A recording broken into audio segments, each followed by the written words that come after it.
Welcome to this episode of Blended, Blessed, and Always a Mess. I'm Aric. And I'm Angie. We are married with a ton of kids. We have 6 kids total. He has 3 and I have 3.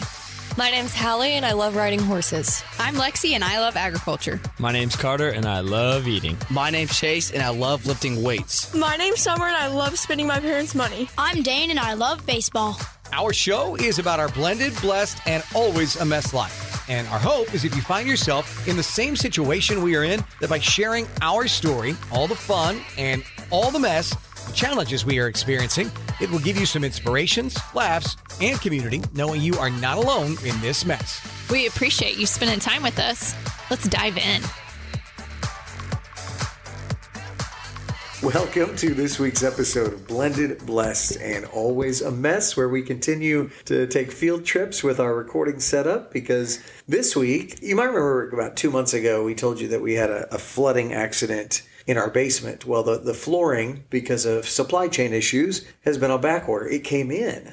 And so, Yay! Yes, we are finally getting the basement put back together. They got all the floor in today and the baseboard, and they're going to be painting in the next few days. Then it'll all be done. But that's where our recording studio is. So last week we recorded from a car, and tonight We're in our bedroom. no, we're in bed. We're actually in bed. we're Which, not- let me just say, I have an amazing bed. You did. When we first started dating, one of the first things that I really loved about you was your bed. It's like I you don't can mean adjust it like that. it. It's adjustable. It's adjustable, so it's almost like you could sit up, you can put your feet up, and it's super comfy. So I miss my bed when I travel because it's so great. So we are sitting up in bed. But let's be honest, we almost forgot to record it. So we have a super busy week.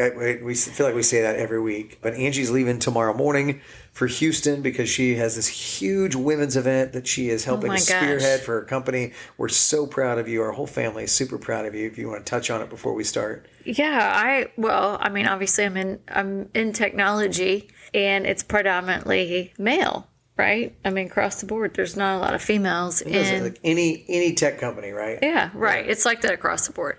And so a lot of our events that we do for our customers, because it's predominantly male, it's a lot of male-focused events like golf, car racing, any sport you could imagine, bourbon tasting. What am I missing? Runs the gamut. Yeah, like a lot of every event. Maybe you guys have any clay shooting, anything like that? Oh, there's shooting events. And, as a female, you kind of become a chameleon and you can do about any event. I mean, I have fun at every one of our events. They are super fun, but they're not geared towards women. And so one of my goals for this year was to do a women's customer event that's only for females. And so it's finally all come together. Super excited. Totally appreciate support from my leadership. But we're having Brooke Baldwin, who just recently released a book about the power of huddle, which is women coming together and supporting each other. And she's also a former CNN reporter. Just amazing story, amazing speaker. And so she's speaking at our event. We're having a networking event. It's just going to be amazing. So super excited. It's like the next 48 hours of your life, and we're all super excited for you. And so you're going to be traveling, and then your birthday weekend is this weekend. Yes, and then I turn 45, level 45. So gorgeous. It's not an age, it's a level. It's a level. I achieved another level. And so then we're gone all weekend, and so it's like, hey, we're getting ready to go to bed because we're exhausted. I so rarely do. A way for me to unwind is just to binge mindless TV, and so which you never get to do. We never get to do, and we're actually watching Cobra Kai right now, of all things, and we can't get through it. The kids have all finished it. They're dying to tell us what happened, and we watched one episode, and I'm like, let's just watch one more because then I'm ready to crash. And Aric looks at me and goes, "Oh my God, we got to record the podcast." I'm like, where are we even going to record it? Where are we going to even record it? So in bed we are. And it's just after 8 o'clock, actually. Like we were going to bed early. Don't make fun of us. Don't judge. So that's what we have going on this week. And again, I can't stress enough. I was telling Angie, I've been telling everybody I work with, everybody I know about how hard you worked for this. And so proud of you. And our kids are proud of you. And so super exciting. This week's podcast, when we were trying to figure out what to do next. Last week we talked about the Enneagram, how to utilize that in your relationships, whether that's significant other, with a kid, with a coworker, friend, whoever that might be. And we started about what we should do this week. Well, this week's always super symbolic in our relationship because the week of Angie's birthday actually ties into the week that we met. And so we found out it was just this past Sunday, which would have been the 18th, I believe. Yeah, I got the reminder that, hey, you guys have been friends for 3 years on Facebook. And I'm like, oh, this is the day. 3 years ago, September 18th, Angie friend requested me, and I accepted graciously. I was unaware. And then we would talk a little bit over her birthday week and go on our first date that weekend. So, yeah, it's exciting. Yeah, it's 3 years of our friendship. Who knew what could happen? We A could lot get married, can happen in 3 blend years. our family, build a home. Yeah, it's pretty crazy. Start a podcast that's over half a year old now. Yeah, we hit over 5,000 downloads, so that's pretty exciting. Yeah, thank you if you've listened to the podcast. If you want to share it with people, we appreciate that too. But so we thought, since it's 3 years, not we. No, I said, you know what? I think this time you should come up with the topic. Yes, honey, but I've tried to change my language to more of a us, we. Okay. All right. Okay, but just giving you the credit. This was your topic. So I thought it's been 3 years. What if we did this? What if we reflected a little bit and each came up with 3 things that we really love about the other person? Or it doesn't have to be something we love about the other person. It could be something that the other person's brought into our lives. But 3 either things we love or positive things. Now, it's really hard to come up with 3. I have like a bunch more. Wait, I thought you said 3 things that you love about the other person and 3 things that they brought to your life. So I did 3 and 3. Oh, well, I mean, I'm sure See, I can we are make this. struggling with communication. I'm sure we can make this work. I'm sure that I will come up with all of the things necessary because I was already going through like, well, I have so many things to talk about. Yeah. How do I narrow it down? So how are we going to do this? Are you going to like say one, I say one? Are you going to do all of yours and then I do mine? I mean, what's your game plan here? I thought we would go back and forth. Okay. So we're going to go back and forth on the things that we love about the other person or the things that the other person has brought into our life. Okay. That sounds good. Got it. And because I am a gentleman, ladies first. Oh, you're just dying to hear what I have to Ladies say about first. I'm being a gentleman, honey. It's your birthday week. You got all this great want things me to happening. say first? I want you to go first you. because I am. Gosh, you're so sweet. Thank you. I am allowing us to meet in the middle, which is ladies first. Oh, do you guys hear her? Seriously, Dane, quiet. Okay, we can hear you. That is real life. We've told the kids to be quiet. We're trying to record. Apparently something's going on out in the living room, the kitchen area. Figure it out, kids. My goodness. Yeah, if you missed that, go back and re-listen to that, okay? Dad Angie. I mean, my goodness. Oh my gosh. Okay. So I just did whatever came to my mind first. So my number one thing that I love about you is your willingness to work so hard for all of us. Like, that's my number one. You are one of the most dedicated people that I have ever met. So it's really hard to like look at you when I'm like facing straight ahead and you're beside No, we're me. next to each other. Normally we look at each other when we record this. Yeah, normally we're facing each other. You just like your willingness to adapt and show up. I don't know how else to describe it. Like you do whatever it takes to get stuff done or to show up for us.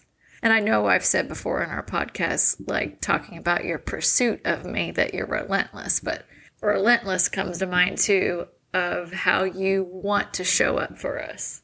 And yes, you don't always get it right. Like none of us are perfect, but like I can share feedback and you're like, okay, I mean, you're so willing to like listen and evolve and grow. I mean, we talk about the growth mindset and you definitely have that. And you're showing our kids what good looks like. So that's my number one.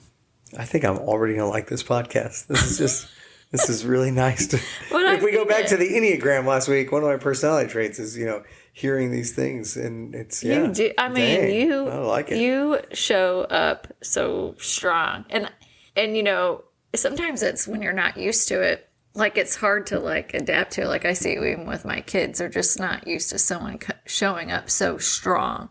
But it's what we all need, whether it's like they full on accept it or not.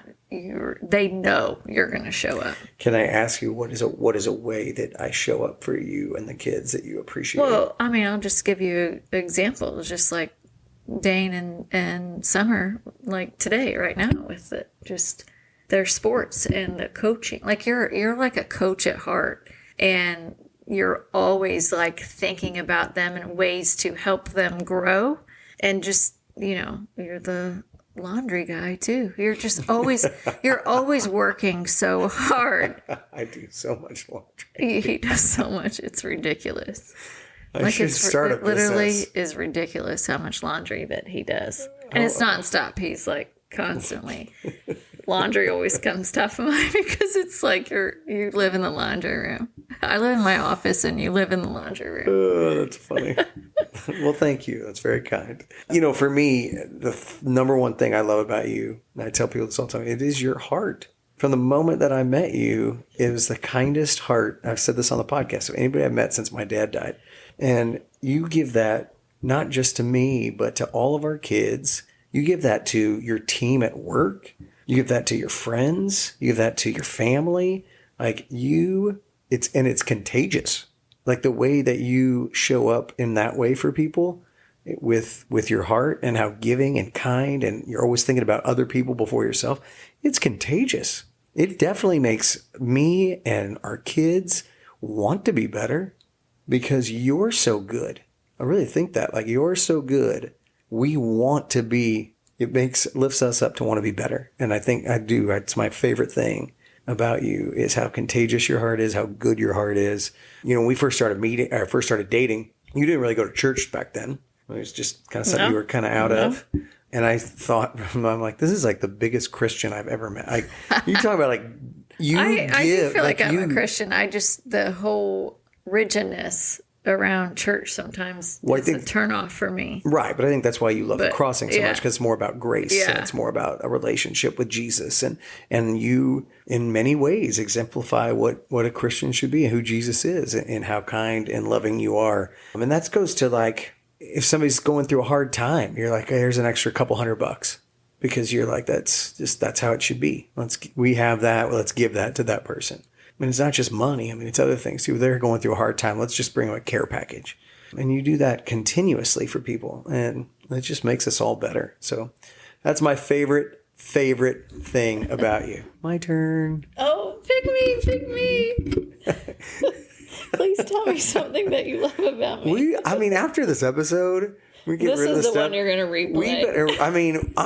We probably should just cuddle after this and be so God. loving after this. I want to watch that episode of Cobra Kai. Okay, all right. So my second one for you was your heart. Same thing. And it's so funny because I don't think you see yourself in that light. I do not. So this is interesting too. So I would say I think I've influenced you to be more giving to other people. But I also think deep down, I see you and I know you have a big heart and you do care so much, or you wouldn't be so willing to work so hard for us. So there is a little heart in there. I see it. It's growing like the Grinch. I'm leaking. What are these tears? Yeah. So you love hard. Relentless comes to mind too. Like I feel like you relentlessly love me, and you have like this amazing ability to communicate that. I know it can be a little much sometimes. It's a lot. I mean, you're really pretty and you're really kind. I mean, he loves me hard. That's all I'll say. And he has an amazing ability to communicate it. So I hear it all the time. So I feel like all they're doing is laughing. I know, but it's fun. So your heart. I mean, you show up for me every day. So the first one is how hard you work for all of us, and the second one is just your heart, how much you care so much for me and show up for me every day. Well, thank It's you. one of my favorite things. One of my favorite things is a way that you have changed life for me and my kids. I know you're already doing this for yours, but it's how much you love life experiences. Like you truly see that we have this one life that's not really very long. And so you want to do as many things in that amount of time as possible. And so you tell me all the time, your favorite thing is to see the kids living their best life and to be happy. And that is part of why we go so much. We're tired all the time because we're always trying to make sure that they're living their best life. But you have, I'm that guy that I can be a little routine, right? I've got my morning routine. I've got my laundry routine. I got some routines, right? I'm not routine. And so while we both like to travel, I like to do the same thing over and over again. I'm gonna go to the beach. I'm gonna lay on the beach. I'll go to the same beach. Not Ange. No, she wants us to go. That gives me a rash to go to the same spot. She wants us to go to as many places as possible and to see the world. And that's not just her and I. That's the kids, right? Our kids would tell you one of their favorite things that we have done in the last 3 years was our surprise trip to Aventura, Florida last year, just outside of Miami. And that was an Angie thing. That was a give Angie. I want to do the whole surprise the kids thing, go somewhere we've never been. And so we do that. We have gone to more places that I have never been in the last 3 years because you are all about experiences. I love that. Yeah. It's neat. I mean, I do love that. I do not like to do the same thing over and over. And I think part of that's just that growth mindset. Like, I want the kids to have so many different experiences so they're not afraid to try stuff, so they can learn about a lot of different places and not be in a box. I mean, I grew up in a super small town. We had a big family. Our big vacation was to go to Lake of the Ozarks for a week during the summer, and we just really did not have a lot of experiences. So it's a big crazy world out there, and to go explore, I feel like it just opens up your mind, and I want that for kids. I love that. And I think too, the trip to Miami last February, the kids all talk about it. It was one of my favorites. I have 2 favorite trips with you that we've taken. Can you guess what they are? 2 favorite trips. Charleston. That was so fun. Absolutely. And let's see, Scottsdale? No, I love that trip. But no, when we got engaged. Oh. And we had the overwater bungalow in Mexico. Yes. That didn't suck for amazing. a week. That was amazing. So that was super fun. That was. Well, I appreciate just the fact that you bring all these experiences into my life and into our children's lives so that they can see there's a great big world out there, and maybe you don't want to live it all in Missouri. No. Maybe you want to go to college somewhere else, and maybe you want to be a foreign exchange student, and maybe you want to do this, that, and the other, and we're going to support all those things. And I just think that expands all their worlds, and they know they have your support. I want them to know that they can do whatever they set their mind to, but how can they dream if they don't know what's out there? Mm-hmm. They don't know unless you bring those experiences to them. And it doesn't have to be big trips, but just any sort of experience. And I'm more of a sideline person. I would much rather watch them have the experience. Yeah. Like tonight at dinner, we went to dinner, one of our favorite places in Columbia. One of my favorite places. I love it too, but it's your favorite. Yeah, I absolutely love it. It's Gina Hughes. And, the kids wanted cake. I let them pick out the cake and for dessert and let them eat it. Yeah, you had like one bite and you're done. I had one bite. It wasn't even the first bite. I mean, I'd rather take it all in and watch them experience it than I experience it myself. Yeah, there's definitely a lot of things that happen, and I'm in the middle of it with the kids, and you're just watching, which I love taking pictures, taking videos. It's a great team. Oh, hey, we want a parasail. Okay, I'll stay right here. Yeah. And I'll watch you guys parasail. And I'll take the pictures of you taking off and coming back in. Thank you. That's awesome. All right. What's your third? Well, I actually have 6 things because I did 3 things I love about you and 3 things you brought to me. Well, I'm gonna let you bring it all home, but oh, okay. Oh, this is about Aric. Okay, good. No, it's not. Okay, well, you could probably guess the third one. No, really, I don't know. Your and I are not. We talk about this all the time, but your willingness to be vulnerable. I mean, I literally have never met someone that is so willing to share his soul and open up every deep, dark crevice with me. Ugh. And I think I respect that because it is incredibly hard for me to do that. So I totally respect when someone does that because I know it's hard because I completely shy. I mean, I'd rather have a root canal than gives you a rash. It gives me a rash. She says that all the time. Makes me laugh. Well, I heard someone at work say that on a call, and I cracked up. So I've stole it. Yeah, something annoys her. She's like, it gives me a rash. And she said, you have to say rash like that. A rash. Rash. But just sharing mistakes, how you're feeling. I'm just, like we talked about the Enneagram, I more would rather just paint this picture that I'm okay. I got it handled. I'm not weak, than to share the hard shit and how I'm feeling. Like, seriously, okay, I'm going to be vulnerable right now. But like, okay, I'm turning 45, level 45. My hormones are so jacked up. And I don't like to cry anyway. And lately, it's been like I cannot control them. And so just last night, like, she'll cry, then she'll laugh like what the F is wrong with me? I was getting so pissed. I'm going to say that because I was getting so mad. Because I'm like, tears are coming and I don't even know why. Of course, Eric's sitting next to me. What's wrong? What can I do? I don't freaking know. Like, then she's mad. Because I'm like, stop. I don't even know. And this whole thing is making me so mad because my emotions are jacked up and it makes me feel vulnerable because I don't know what's wrong and I don't know why. Tears are coming out. And I clearly know something's wrong. And I'm not the husband that's going to be like, I'll be in the other room. You let me know when it's fine. No, he's relentless. Like, what can we do here? What could I do? I can just sit with you. I can listen. Or we could just I can hold you. We could just, what do you need? I don't know. I don't know what's happening.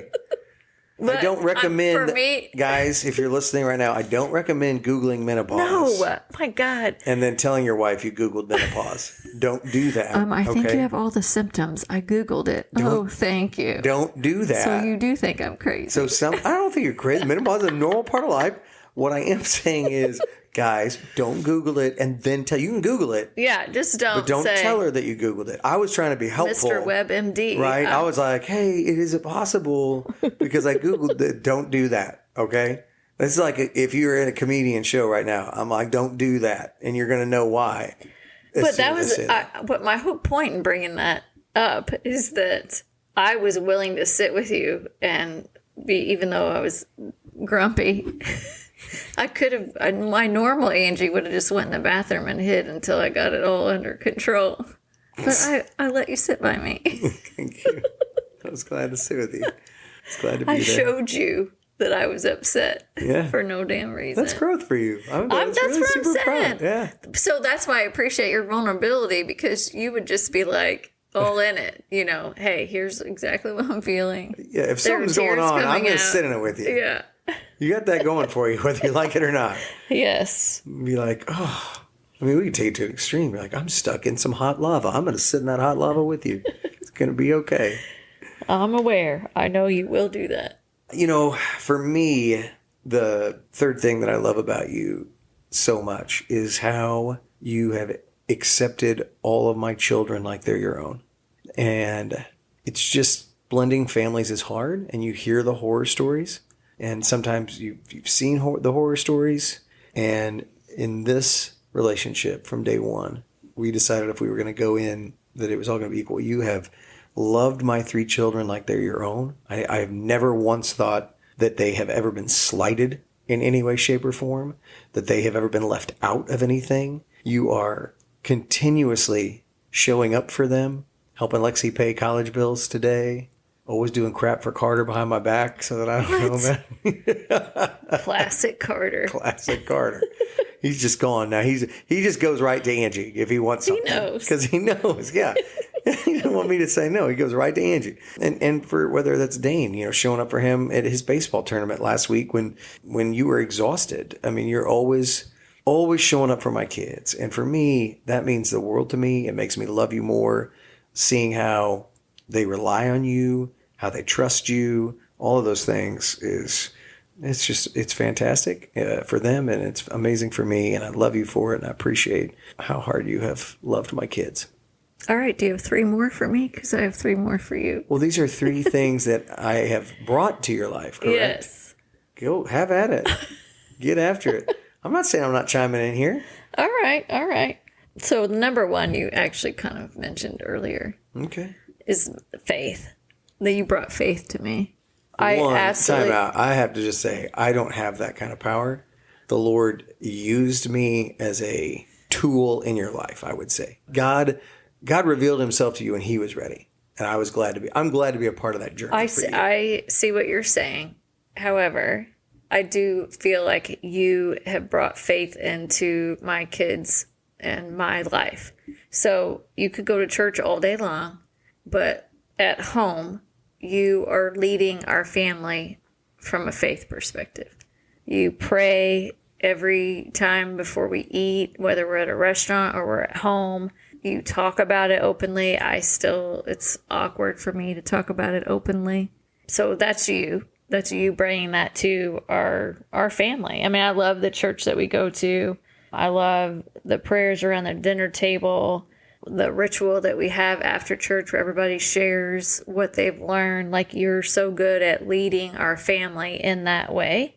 And you inspire me to trust in God. You push me when maybe I'm struggling with just anxiety and worried about stuff, that I'm trusting the wrong person. I should be trusting God instead of me feeling like I'm the one that's in control of it all. So, sorry, dude, that's you bringing that to our family. Kind. Very kind. I was today on the radio, I was playing a clip from Thomas Rhett, and he was saying that if he could go back 10 years and give himself 10 years ago advice, it would be to stop trying to control everything. Yeah. That he felt like, if I can just write a better song, if I can just perform it better, if I can just get enough likes and shares, that I'm going to be happier. And when he stopped trying to control his life and he just decided to really pour into it and enjoy it, everything started to be better for him, and he didn't have the anxiety, and everything was better. And so that was the advice he would give himself. Yeah, it's so life's just so interesting to me, because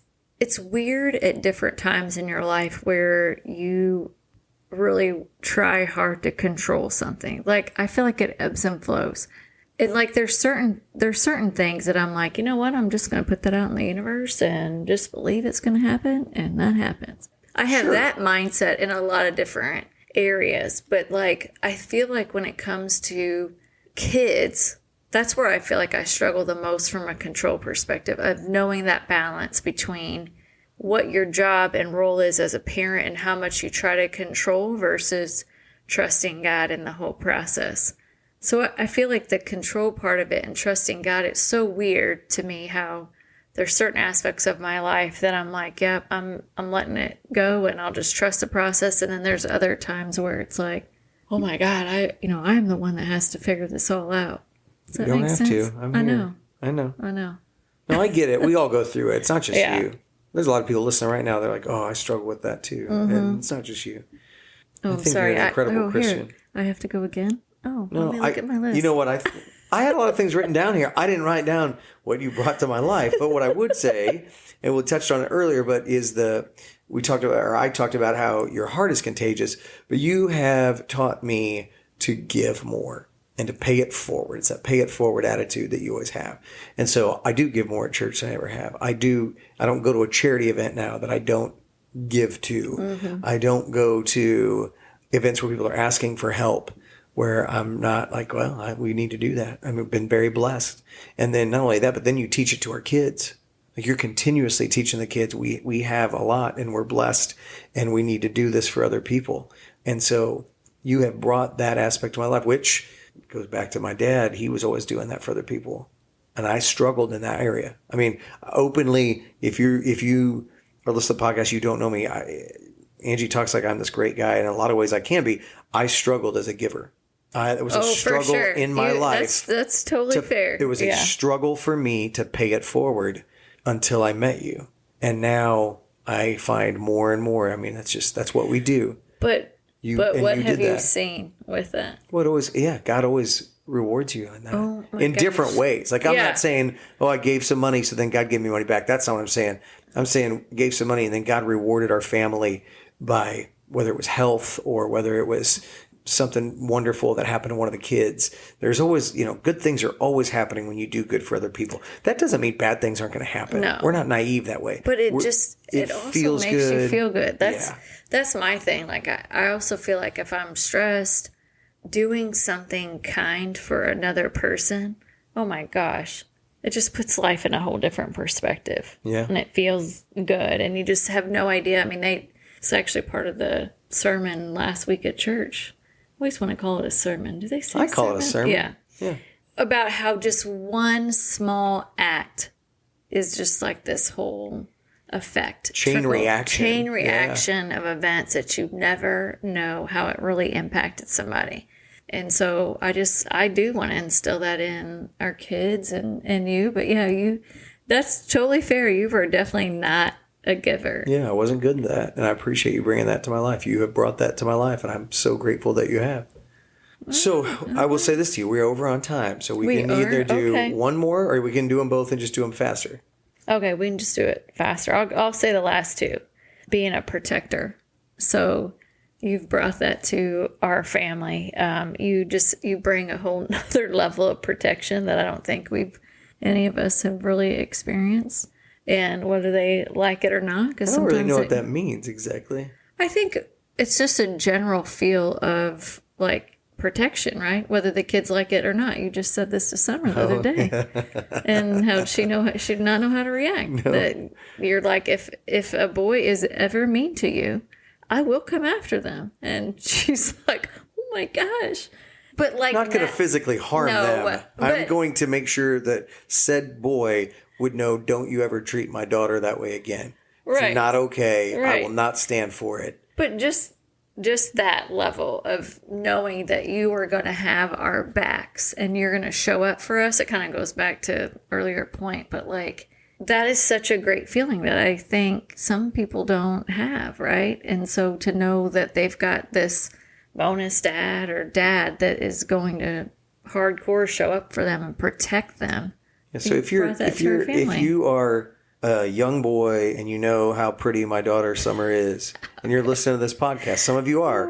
If you ever treat her poorly, I will show up at your doorstep, and we will have a meaningful conversation about what it means to treat somebody. See, it still makes me uncomfortable. I'm just saying that's how that will go. We will have a meaningful conversation about your behavior. We're supposed to speed this up. Sorry. So I brought that to your life. Okay, you have brought genuine friendship into my life. So I had written friendship down because, in my life, great friends with my dad, he dies. My best friend PJ, we've been best friends since we were 6 weeks old. We didn't have a choice. Our moms were cousins and good friends, so we did everything together. We're still friends, but we live apart. We haven't seen each other in over a year. We talk, but we're too busy. We're too busy. I have trust issues, and you show me what genuine friendship is. And not just me. I mean, when anybody has a problem, whether it's our kids or your girlfriends, people are continuously reaching out to you because you're such a good friend. So thank you. You're welcome. You're my best friend. You're welcome. I love you. I love you too. I don't know if we've ever said that on the podcast, actually. It's the first time we've said I love you on the podcast. Well, it's 3 years. We've been together 3 years. It's time to say it out loud.